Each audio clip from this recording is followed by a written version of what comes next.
เฮ้ยชิโทบิฟุ้งซ่านวอกแวกไม่มีสมาธิคนเราสมัยนี้ที่อยู่ในยุคเทคโนโลยีโฟกัสอะไรนานๆไม่ได้แล้วเมื่อเราเจอสถานการณ์ที่ลำบากหรือที่ท้าทายเกินไปเราหนีไปทำอย่างอื่นผัดวันประกันพรุ่งจนถึงนาทีสุดท้ายรู้ว่าไม่ควรทำแบบนี้แต่ช่วยไม่ได้จริงๆมันทำให้เราเสียเวลาเสียสมาธิแล้วเสียโอกาสเพื่อที่จะสร้างอนาคตที่ดีกว่านี้โทบี้เลยตัดสินใจอ่านเล่มชื่อ Deep Work ได้แนวทางว่าจะทำงานยังไงให้มีประสิทธิภาพมากขึ้นยิ่งเรามีสมาธิยิ่งเราได้งานที่มีคุณภาพในเวลาที่น้อยลงแล้วยิ่งเราจะก้าวหน้าเร็วกว่าคนอื่นได้ทีนี้เรามาดูกันว่าเทคนิคของการ Deep Work มีอะไรบ้างจะแบ่งเป็น5ข้อการจับเวลาการวางแผนสิ่งรบกวนการหยุดพักแล้วแรงจูงใจตั้งใจฟังอยู่นะ เริ่มกันข้อแรกคือการจับเวลามีเทคนิคเพิ่มการโฟกัสด้วยการจับเวลาที่ชื่อว่า Pomodoro แปลว่ามะเขือเทศในภาษาอิตาลีไอเดียคือเราตั้งใจทำงาน25นาทีแล้วหลังจากนั้นเราพัก5นาทีอันนี้นับเป็น1เซตทำวนแบบนี้ไปเรื่อยๆจนครบ3เซตแต่เซตที่3เราพัก20นาทีทำงาน25นาทีพัก5นาทีทำงาน25นาทีพัก5นาทีทำงาน25นาทีแล้วพัก20นาทีแล้วเริ่มต้นใหม่ทีนี้คุณอาจจะสงสัยว่าทำไมต้องเป็นระบบนี้ด้วย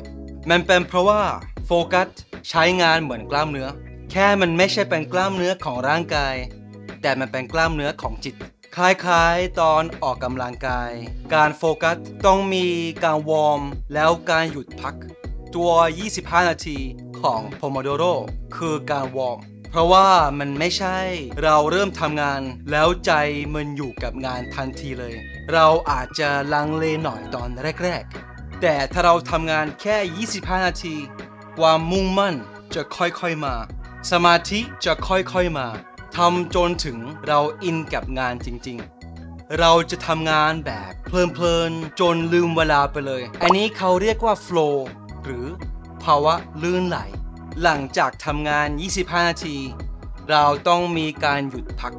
เพราะว่าถ้าเราทำงานนานเกินไปสมองเราจะเริ่มล้าเราจะเริ่มคิดอะไรไม่ออกแล้วหรือเราจะรู้สึกเครียดเราต้องมีเบรกสั้นๆ5นาทีไปห้องน้ำหรือไปกินน้ำแล้วมีเบรกยาวๆ20นาทีจะได้คืนพลังเพื่อที่จะทำงานต่อไปพักก่อนค่อยกลับมาทำงานต่อแต่ถ้าเราโฟลว์อยู่แล้วไม่ต้องหยุดพักก็ได้ข้ามไปเลยทีนี้ไม่ได้หมายถึงว่าเราต้องใช้อันเนี้ยเพื่อการจับเวลามันทำได้แหละแต่มันมีวิธีดีกว่านี้โทบี้แนะนำให้ใช้แอป Session มันเป็นแอป Pomodoro โทบี้ใช้แอปนี้ทุกวันใช้ใน MacBook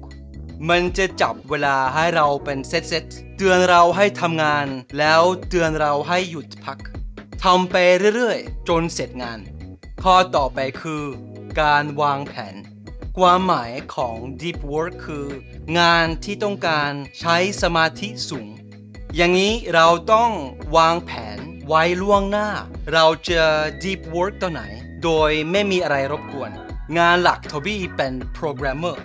เอาตารางนี้เป็นตัวอย่างละกันตอนเช้ามีการประชุมหลังจากนั้นเขียนโค้ดล็อกเป็น2ชั่วโมงเพราะว่าต้องการใช้สมาธิสูงตอนบ่ายอ่านและตอบข้อความหลังจากนั้นเขียนโค้ดต่อแต่รอบนี้ล็อกเป็น3ชั่วโมงแล้วตอนเย็นๆส่งอีเมลไปหาลูกค้าคือมันไม่ใช่ว่าเราต้อง Deep Work ต่อเนื่อง2หรือ3ชั่วโมงเราต้องมีการหยุดพักด้วยใช้ Pomodoro เราห้ามทำอย่างอื่นทำแค่อย่างเดียวจะได้จดจ่อกับงานนั้นเต็มร้อยถ้าเราสลับไปสลับมาเขียนโค้ดแป๊บหนึ่งส่งอีเมลแป๊บกลับมาเขียนโค้ดใหม่สมาธิเราจะกระจายยังจำได้ใช่ไหม การโฟกัสต้องมีการวอร์มมันใช้เวลาสักพักก่อนที่เราจะอินกับงานจริงๆอันนี้คือเหตุผลทำไมเราต้องล็อกเวลาไว้ล่วงหน้าจะได้มีเวลาเพื่อสร้างสมาธิมากขึ้นตอนเราโฟลว์เราจะมีสมาธิสูงแต่ถ้าเราสลับงานเราต้องวอร์มใหม่ก่อนที่เราจะโฟลว์อีกครั้งนักเขียนเขาแนะนำให้วาดตารางบนกระดาษแต่โทบี้วางแผนกับเซสชั่นเพราะว่านอกจากการจับเวลามันมีปฏิทินให้เราใช้ด้วยเชื่อมต่อกับปฏิทินของ Google หรือ Apple ก็ได้ล็อกเวลาจับเวลาแล้วเริ่มทำงานข้อต่อไปคือสิ่งรบกวนอีกความหมายของ Deep Work คือเราทำงานเป็นหลายชั่วโมงต่อเนื่องโดยไม่มีอะไรมารบกวนน่าจะเคยเจอสถานการณ์นี้เมื่อก่อนเราตั้งใจทำงานอยู่ดีๆมี notification เด้งเข้ามาว่าจะเช็คมือถือแค่แป๊บเดียวแต่ก่อนที่เราจะรู้ตัวเราเลื่อนหน้าจออยู่เป็น1 ชั่วโมงถ้าเราอยากมีสมาธิเราต้องเอามือถือไว้ห่างๆเราต้องเคร่งครัดกับตัวเองมากขึ้นโทบี้จะไม่เล่น Facebook IG YouTube หรือ TikTok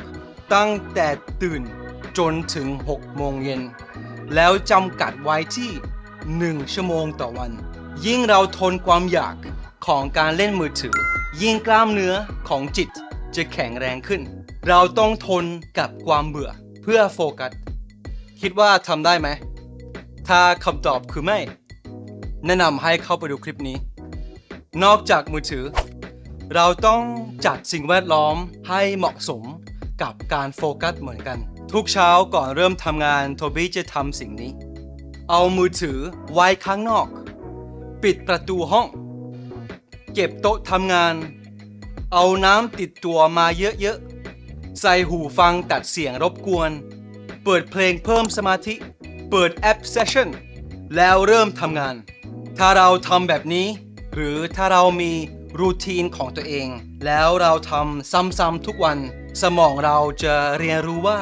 มันถึงเวลาโฟกัสแล้วในเซสชั่นเราเลือกได้ว่าเราจะบล็อกแอปเว็บไซต์หรือ notification อันไหนเพราะว่าถ้าเราอยากทำงานต่อเนื่องเราห้ามมีอะไรมารบกวนข้อต่อไปคือการหยุดพักตอนเราทำ Pomodoro แล้วเราพัก5หรือ20 นาทีอย่าไปเล่นมือถือ เพราะอะไรถ้าเราใช้สายตาในการจ้องกับสิ่งใดสิ่งหนึ่งในระยะใกล้ๆบนพื้นที่แคบเป็นเวลานานเกินไปสมองเราจะเริ่มล้าคล้ายๆเหมือนตอนเราเกร็งกล้ามเนื้อนานเกินไปประเด็นคือถ้าเราเพ่งสายตานานเกินไปสมองเราไม่ได้มีโอกาสพักผ่อนการอ่านหนังสือหรือการดูหนังก็เหมือนกันเราต้องหาอะไรอย่างอื่นทำเพื่อผ่อนคลายยืดกล้ามเนื้อนั่งสมาธิฟังเพลงเฮฮาแก่เพื่อนชมวิวอยู่กับธรรมชาติหรือไม่ก็ไปห้องน้ำยกเว้นเล่นมือถือหรือไปหาอะไรกินยกเว้นดูหนังเข้าใจมันฟังดูน่าเบื่อเนาะแต่เชื่อว่าอันนี้คือวิธีดีที่สุดถ้าเราอยากมีโฟกัสข้อสุดท้ายคือแรงจูงใจความหมายสุดท้ายของการ Deep Work คืองานที่เราทำมีคุณค่ากับเป้าหมายชีวิตของเราถ้าเราไม่ตั้งเป้าหมายงานที่เราทำมันไม่มีความหมายเราทำเพื่ออะไรหรือเราทำเพื่อใครทุกเช้าตอนตื่นโทบี้จะบันทึกความคิดตัวเองโทบี้อยากทำงานวันนี้เพราะว่าหรือโทบี้ขอบคุณงานวันนี้เพราะว่ามีอะไรในชีวิตของคุณที่ทำให้คุณมีแรงจูงใจมีเงินดูแลคนที่เรารักมีเงินเที่ยวรอบโลกหรือมีเงินสร้างธุรกิจของตัวเองถ้าไม่รู้จริงๆว่าเป้าหมายชีวิตของคุณคืออะไรแนะนำให้เข้าไปดูคลิปนี้แล้วขอพูดถึงเรื่องมือถืออีกนิดนึงเพราะว่ายิ่งเราเล่นมือถือยิ่งเราไม่มีแรงจูงใจในการทำงานคุณอาจจะมีความฝันเยอะแยะแต่ถ้าเรามัวแต่เลื่อนหน้าจอเราเสียโอกาส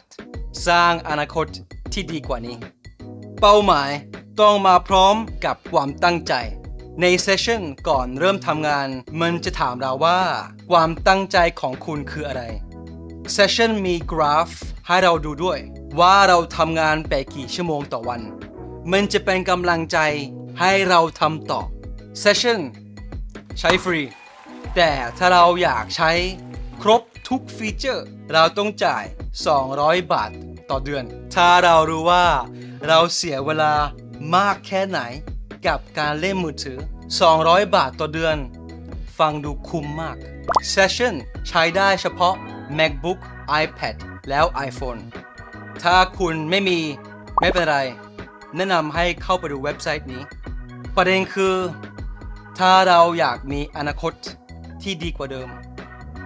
เราต้องตั้งใจทำงานเราต้องมีโฟกัส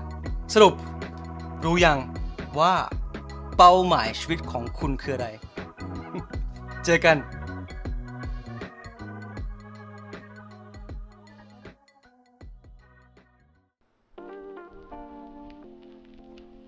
เล่มนี้โคตรดีคุณอยากได้เล่มนี้เหมือนกันไหมให้แชร์คลิปนี้แล้วส่งข้อความเข้ามาใน IG ทบี้กินน้ำกัน